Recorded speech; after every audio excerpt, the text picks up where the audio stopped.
Hello friends, this is Veer from Saraswati classes, Narol, Ahmedabad.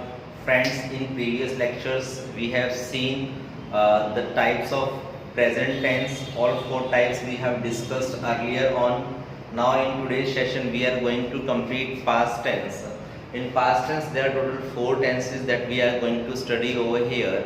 The first one is simple past tense. Now friends, what is simple past tense means? Any kind of act which is finished, which we have completed earlier on. See what is given meaning of simple past tense, an act which was done in the past. कोई भी काम जो हमने भूतकाल में कर दिया हो उसको दर्शाने के लिए हम लोग सिंपल पास्ट टेंस का यूज करते हैं। हिंदी में ऐसा वर्ड यूज करते हैं था, थे, थी, कि जिन हिंदी वाक्यों के अंत में था, थे, थी इत्यादि शब्द आते हैं तो उसको दर्शाने के लिए हम लोग सिंपल पास्ट टेंस का यूज करते हैं। तो हम फ्रेंड्स देखते हैं यहाँ पे हेल्पिंग वर्ब कौन कौन सी है। तो हम सिंपल पास्ट टेंस में हेल्पिंग वर्ब के रूप में वॉज वेयर का यूज करते हैं। रिकग्निशन क्या है, कैसे पहचानते हैं सिंपल पास्ट टेंस को, पहचान करने का तरीका क्या है, तो last day, last month, last year, yesterday, ये सब आपको सिंबॉलिक वैल्यूज दी गई होगी so that we can understand this is a past tense. There are certain rules as we have discussed earlier on with the present tense rules, that there are certain three rules which we have to follow. The first one is affirmative sentences के लिए क्या rule follow करना हम लोगों ने.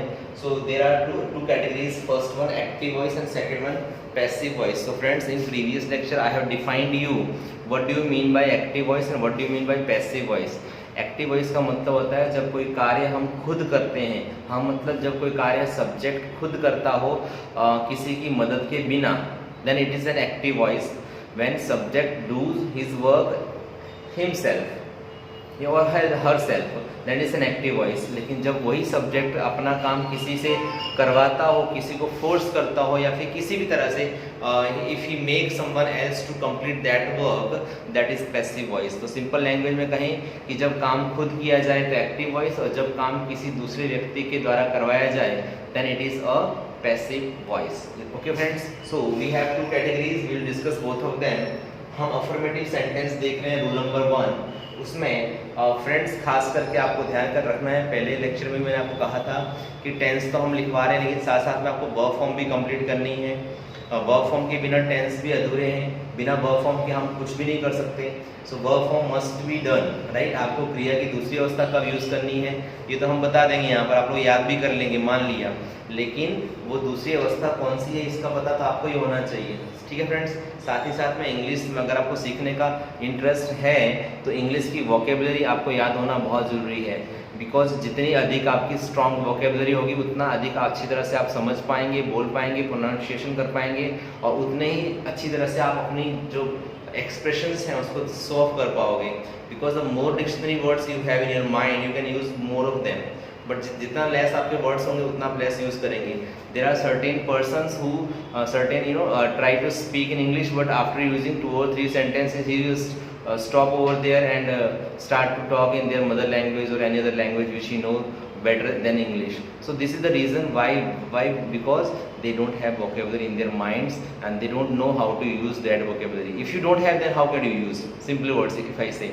So basically I just want to tell you कि if you want to improve your English, then first of all improve your vocabulary, then verb forms. Now this is the time to calculate about tenses. Tenses तो मैं आपको सिखा दूंगा, tenses हम सीख भी लेंगे, लेकिन उसके लिए आपको verb form होने याद होना बहुत जरूरी है फ्रेंड्स, तो खास ध्यान रखिएगा. साथ साथ में we are discussing the rule number 1 first regarding affirmative sentence. In this one we have it is divided into 2 categories, active voice and passive voice. So when we are going to solve active voice, then the first thing that always to be found, that is subject plus always V2. Now sometimes student may asking me, sir, if there is no data regarding last day, last month, last year, yesterday given, and still the question sentence is given and it is a past, and how can we recognize whether it is a present tense, past tense, future tense or any kind of other tense? So I must tell them again and again same thing, that if you have learned the verb form clearly, you can easily broke this जो jargon है आपके mind के अंदर कि sir how can we solve this one, then you have to do the work form must. because if you are doing in present tense, there must be is, are, am, do, does, right? If you are doing perfect, then has, have. If you are doing future, then will, shall. If you are doing past perfect, then had. And if you are doing past, then only we do. But when you will understand this one, when you recognize the verb forms, when you learn the verb forms, right? तो friends, verb form याद करना आपके लिए बहुत important है. उसे याद करेंगे तो ही आप क्या कर पाओगे, इसको सॉल्व कर पाओगे. Let's come to our topic.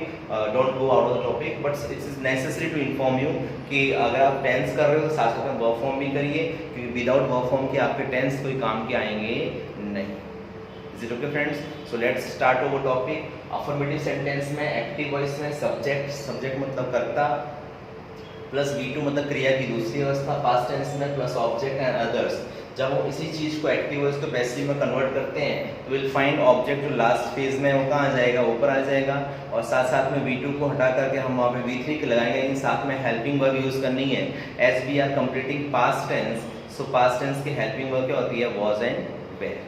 ठीक है friends? So object plus was were plus V3, and it is to be accepted all over the basic fact that whenever we are going to convert any active voice into passive voice, we have to use always V3, right? क्रिया की तीसरी अवस्था use करनी है, so V3 plus by, and जो subject सबसे आगे था वो it will come at the last step, and others तो लास्ट में होते ही हैं, तो उनको लास्ट में रहने दीजिए. सिमिलरली सेकंड है नेगेटिव. नेगेटिव में आपको खास ध्यान रखना, जब हम प्रेजेंट टेंस सॉल्व करते हैं तो प्रेजेंट टेंस में नेगेटिव सेंटेंस बनाने के लिए हम लोग डू और डज नॉट का यूज़ करते हैं.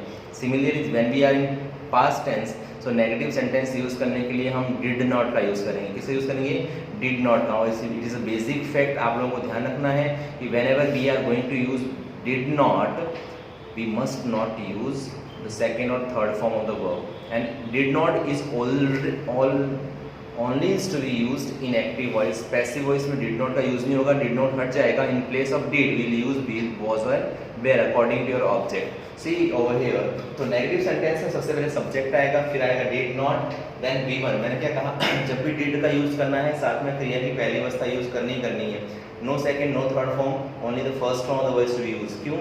क्योंकि did खुद खुद क्या है, पास्ट टेंस है. एक ही टेंस के अंदर हम दो वर्ब का यूज़ नहीं कर सकते. Plus object plus others.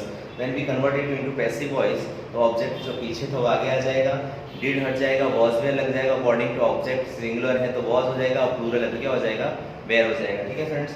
And plus not plus V3 always in passive voice plus subject and lastly others.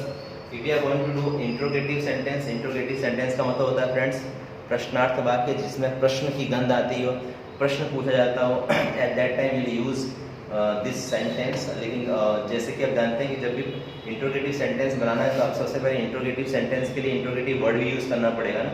So word क्या हो जाएगा, जो डिड हम हेल्पिंग वर्ब के बीच में यूज़ करते थे वो हम स्टार्टिंग में यूज़ करेंगे in front of, in just before the subject. Did plus subject plus V1 plus object plus others. And when we convert it into passive voice तो ऑब्जेक्ट आगे आएगा, लेकिन ऑब्जेक्ट आगे आए उसके पहले हमें डिड को कन्वर्ट करना किस में, वॉज वेयर में. क्योंकि रूल बोलता है कि पैसिव वॉइस में डिड नहीं आता, क्योंकि पैसिव वॉइस में हमेशा V3 आना है, और डिड का कभी V3 यूज़ होता नहीं है. डिड का हमेशा V1 ही यूज़ होगा. इसलिए हम क्या करेंगे, डिड को हटा करके उसके रिप्लेस में we will use was and were according to the object facility. Was were object जो पीछे उसको आगे ले आएंगे, plus V3 plus by plus subject and lastly it will be others. Right friends, there are certain notes to be prepared for you. Now these two notes are, as we know in the present tense, we have discussed it earlier on, what are the singulars and what are the plural things. The singular things which are you can see over here, singular subject pronouns होते हैं he, she and it. जो है वो singular होगा, boy, girl, man, है ना, woman. Single होगा तो वो singular हो जाएगा. प्लूरल में क्या आ जाएगा, subject we, you and they, man MEN man, और वुमेन WOMEN. समझो, मैन और वुमेन दो MAN मैन होता है और MEN मैन होता है. लेकिन MAN मैन जो होता है वो सिंगुलर होता है, लेकिन MEN मैन होता है वो प्लूरल होता है. सिमिलरली वुमन का भी ऐसा होता है. हमें एक खास ध्यान रखना है कि वो मैन और वुमेन, बॉय और गर्ल क्या है. ठीक है? अगर बॉय है तो सिंगुलर है ही, अगर बॉयज हो जाएगा तो वो प्लूरल हो जाएगा, right, they. So was used was with always singular, he, she, it and I. Use where with always we, you, they के साथ क्या करेंगे हम, वेयर का यूज़ करेंगे। नीचे नोट आपको दिया हुआ है कि whenever you are using did in the sentence, sentence के अंदर जब भी आप डिड का यूज़ करोगे आप उसके साथ तुरंत कभी भी वर्ब की फर्स्ट फॉर्म का यूज़ करोगे, इसके अलावा दूसरी कोई फॉर्म आपको यूज़ करनी नहीं है। तो friends, this is all about your simple past tense. We will come with very soon in the very next lecture with the second past continuous tense, this is quite more important for the point view of your examination, क्योंकि उसमें से एक question compulsory हर बार exams में आता ही आता है ग्रामेटिकल पोर्शन के अंदर। सो आई होप आप लोगों को ये वीडियो पसंद आया होगा, समझ में आया होगा फ्रेंड्स।